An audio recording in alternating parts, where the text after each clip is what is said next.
ထုတ်လေးတွေကတော့နေကင်းလေးရောက်တယ်ဒါပေမဲ့နေကင်းမအားလို့ညပါပဲဖောက်ဖြစ်ပါတယ်ရှင်ဒီတစ်ခေါက်ကတော့စပန်ထိုးလေးတွေခရီးစပန်ထိုးလေးတွေပါရှင်ဒီတစ်ခေါက်ကတော့ဒါလေးတွေညံ့ပါပါမယ်ရှင်ဒါဆိုလို့ရှိရင်ဒီအနက်ရောင်လေးဆိုလို့ရှိရင်၄တုံပေါ့နော်အရောင်ကလာအများလေးယူထားပါတယ်ရှင်ဒါလေးဆိုလို့ရှိရင်အနက်ရောင်လေးဒီလိုလေးလည်းပါပါမယ်ရှင်မြင်းချီအောင်လေးနင်းညိုဆိုလို့ရှိရင်လည်း9တုံလောက်ရပါမယ်ရှင်9တုံလောက်ပါပါမယ်ဒီလိုရောင်လေးတွေဒါလေးဆိုလို့ရှိရင်ပန်းရောင်ခွားရောင်ခေါ်ဒီလိုလေးပါပါမယ်အစင်တူလေးတွေဝတ်ချင်းလို့ရှိရင်ပါဘောနော်အစင်တူဝတ်စင်လို့ရအောင်ဆိုပြီးတော့မှကာလာလေးတွေကိုများယူထားပါတယ်ရှင်ဒါဆိုလို့ရှိရင်လည်းပြာလေးပါမိုးပြာလေးပါနော်တမျိုးကို9တဲ့ဒီပေါ့9စုံကြီးရပါမယ်ရှင်ခဲအောင်လေးဒီလိုခဲအောင်လေးလည်းပတ်ပါမယ်ရှင်ခဲအောင်လေးပတ်ပါမယ်ပြီးရင်အိုဝါလေးဒါလေးဆိုငူဝါလေးတွေပေါ့နော်ဒါလေးဆိုလဲအားစုံရပါမယ်ရှင်အစင်တူလေးတွေဝတ်စင်အယောင်တူအစင်တူပေါ့နော်ဒါလေးတွေဝတ်စင်လို့ရအောင်တော့ပေါ့ဒီဟာလေးတွေကို9စုံထိယူထားပါတယ်ရှင်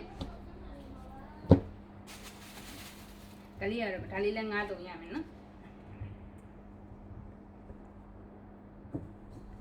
ပြီးတော့ဒီလိုလေးလည်းရပါမယ်ဒါလေးဆိုလည်းအယောင်လေးရအရင်လာပါတယ်ရှင်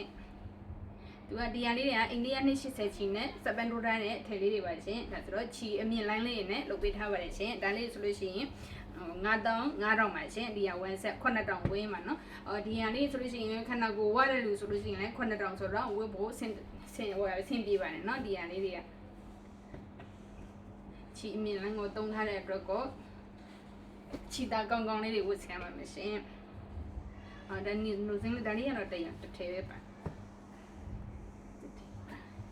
ပန်းရောင်လေးပါတည်တယ်ဒီလိုပန်းရောင်လေးလည်းပါပါတယ်ရှင်နက်ပြာလေးဒီအယောင်လေးတွေကတော့လူအများကြိုက်တဲ့အယောင်လေးတွေကိုထိုးထားပါတယ်ရှင်အများကြိုက်တဲ့ဟာလေးတွေကိုနော်အများဝတ်လို့ရတာလေးတွေပြီးတော့ပေါ်ဝါလေးတွေဒါလေးတွေဆိုလို့ရှိရင်ချီပေါ်ဝါလေးတွေပေါ့နော်ချီတဲ့စလေးတွေပါရှင်ဒါဆိုရင်ပလိန်လေးတွေပါရှင်ပလိန်လေးလည်းပါမယ်ဒီလိုအယောင်လေးတွေနဲ့လည်းရပါမယ်ရှင်ဒီလိုအယောင်လေးလည်းရပါမယ်လက်ရတဲ့တရားဆိုလို့ရှိရင်ဒီလိုနန်းတော်ပြန်တရောင်ဖောက်ပါမယ်ပွင့်နယ်ပါမယ်ပွင့်နယ်အဖြူပေါ့နော်ဒီလိုအဖြူခံလေးတွေပါမယ်ပြီးတော့ရောမဟာနယ်နန်းတော်ပြန်ဒါလေးကလိုက်ပြလေး